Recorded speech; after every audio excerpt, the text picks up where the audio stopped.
What's up, Spice Droppers? It's Charlie from Ferndale. Today, we become mad scientists of flavor. If you've had this before, I need to show you how easy it is to make. If you've never had this before, you need to try it.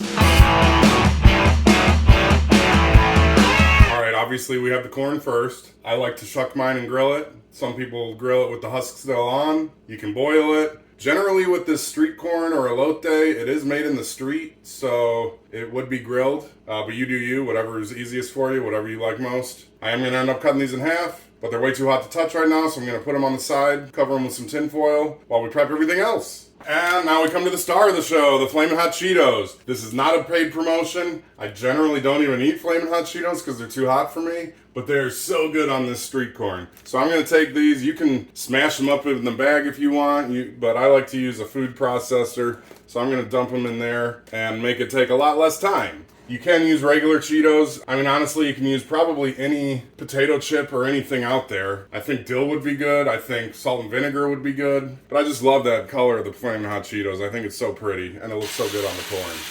All right, so we're looking for a kind of breadcrumb-like consistency here. It is going to be a little stickier because of that dust, whatever the awesome flavor that's on there. Like I said, look how pretty that is. That's going to look great on the corn. So we're just going to take a bowl here and dump this in there.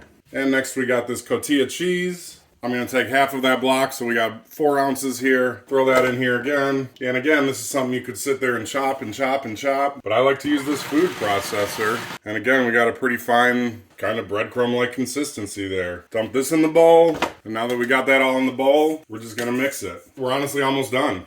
All right, so as you can see, I did chop the corn in half now. I put a few on skewers. This makes everything easier. Now, I do things a little bit different, so I'm going to show you the traditional way first. And that is to just take mayonnaise. We're going to brush this corn with a good layer of mayonnaise. And then we come over here and we can just roll it in the mixture here. Get some on top. I mean, it sticks right to that mayonnaise. Super easy. Get a nice, thick, good coating on there. Then we're going to take some hot sauce, my favorite, Valentina on here, and that's that. Now the way I like to do this, I'm going to take a tablespoon of that mayo, maybe a little more. Take that, we're going to add some Valentina into that, about a teaspoon, teaspoon and a half. Mix that up. Now once this is mixed up, I'm going to go ahead and throw it in a Ziploc bag. You could put it in a squirt bottle, but I don't have one available right now, so I'm going to use this to drizzle this mixture onto the corn.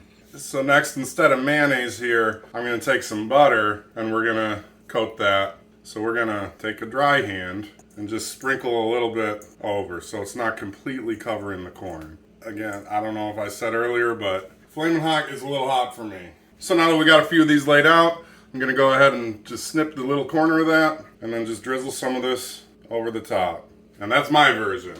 So now that we got them all covered and everything, I got half a lime here. I'm going to squeeze that over these.